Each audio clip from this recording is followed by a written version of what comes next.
Pada kesempatan kali ini kita akan mempelajari bab pertama dari mata kuliah data analisis dan visualisasi. Nah, bab pertama ini akan berbicara tentang signifikansi.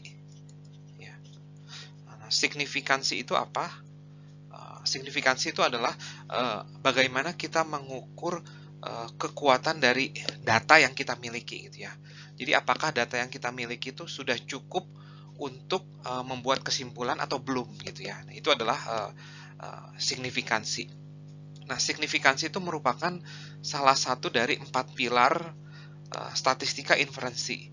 Mungkin jika ingat, pilar yang lain itu adalah ini ya, generalisasi, kemudian ada estimasi, dan ada kausalitas. Nah, signifikansi akan kita bahas di bab 1 sekarang. Nah, generalisasi akan kita bahas di bab 2, sementara bab 3 itu akan membahas tentang estimasi, dan bab 4 akan membahas tentang kausalitas. Nah, keempat bab ini merupakan dasar atau pilar utama dari statistika inferensi. Jadi kita kalau basic ya, jadi basic teori dari statistika inferensi itu adalah keempat hal ini yang akan kita pelajari. Untuk mempelajari ide dasar dari signifikansi, di sini kita akan ada mempelajari suatu studi kasus. Ya. Nah, studi kasus ini sudah cukup lama ya. Nah, studi kasus ini tuh ingin mempelajari apakah binatang atau hewan itu dapat berkomunikasi. Nah, khususnya pada penelitian kali ini tuh adalah dolphin ya. Jadi, dolphin yang akan dipelajari oleh seorang peneliti yang bernama Dr. Jarvis Bastian pada tahun 1960 gitu ya. Nah, penelitian ini tuh ingin mengetahui apakah lumba-lumba itu dapat berkomunikasi atau tidak.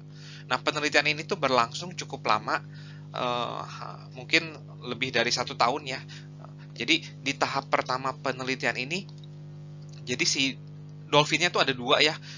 Jadi dolphin yang pertama namanya Buzz, ya. Dolphin yang kedua namanya Doris ya. Nah, jadi si Buzz dan si Doris, kedua dolphin ini atau kedua lumba-lumba ini akan ditaruh di suatu kolam ya. Jadi di suatu kolam renang ya. Dan mereka disekat. Jadi mereka tidak bisa menyeberang ke sisi yang lain gitu ya.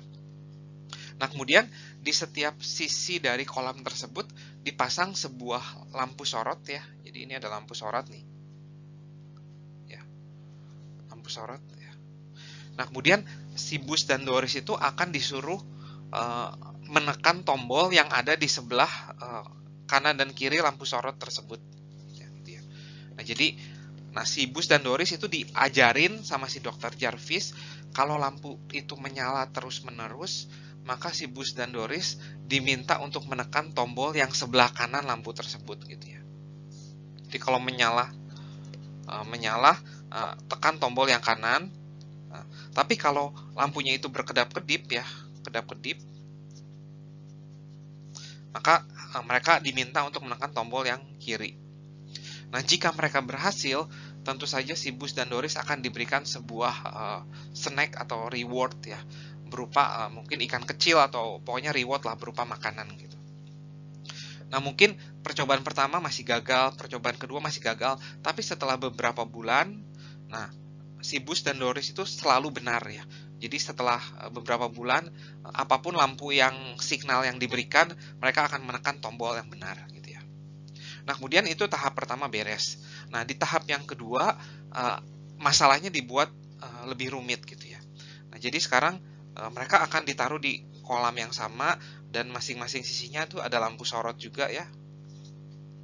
Nah, cuman mereka akan dipasang sekat yang mereka dapat melihat gitu ya. Jadi cukup transparan. Nah, kemudian mereka akan mendapat reward kalau si Buzz menekan tombol sebelum si Doris gitu ya.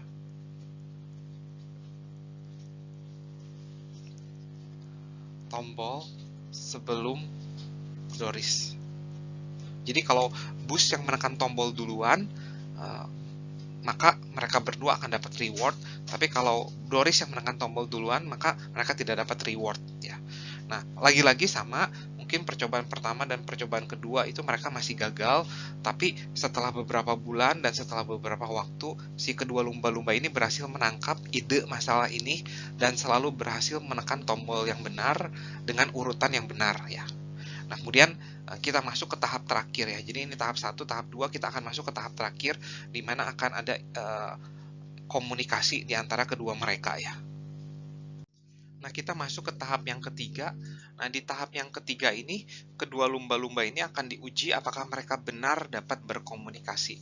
Jadi, sekat transparan yang tadi itu diganti dengan sekat yang membuat kedua lumba-lumba ini tidak bisa melihat sisi kolam yang satu ke yang lainnya. Jadi, si bus itu tidak bisa melihat lampu yang ada di Doris, dan Doris tidak bisa melihat lampu yang ada di bus. Gitu ya.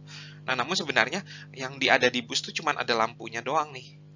Sementara yang ada di Doris itu cuma ada tombolnya doang gitu ya. Jadi, nah kemudian si Dr. Jarvis ini akan melakukan 16 percobaan ya.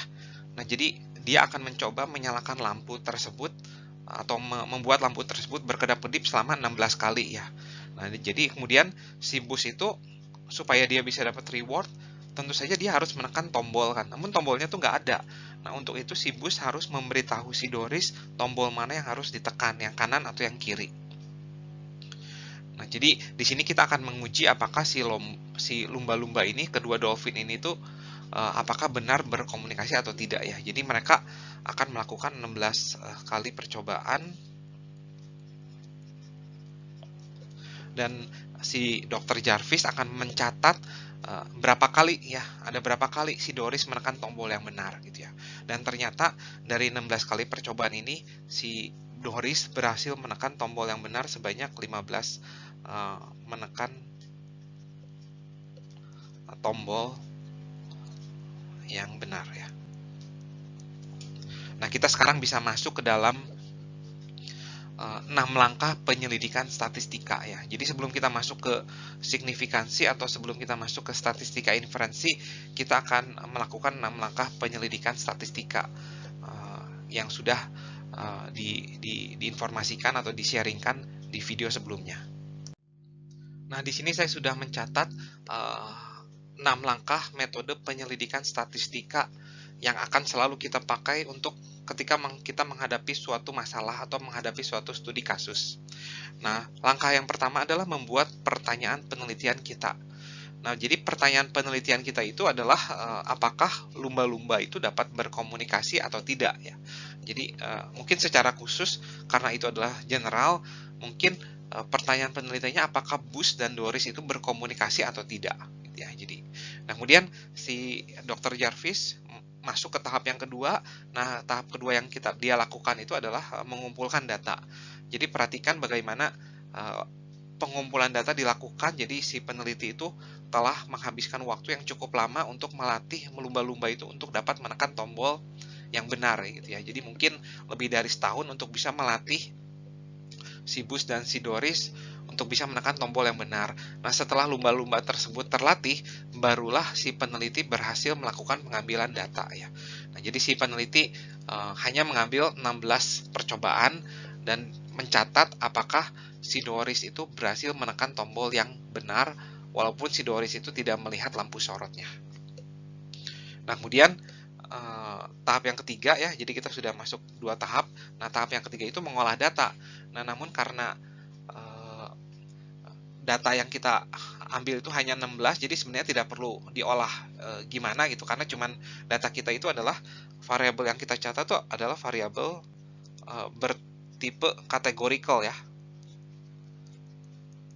Jadi variabel yang diambil itu adalah data yang diambil itu adalah bertipe categorical, karena datanya itu apakah benar atau salah gitu. Jadi apakah si Doris itu menekan tombol yang benar atau tidak. Makanya variabel ini bertipe categorical. Nah, sekarang kita masuk ke tahap yang keempat, di mana tahap keempat itu adalah inti dari statistika ya, jadi melakukan inferensi.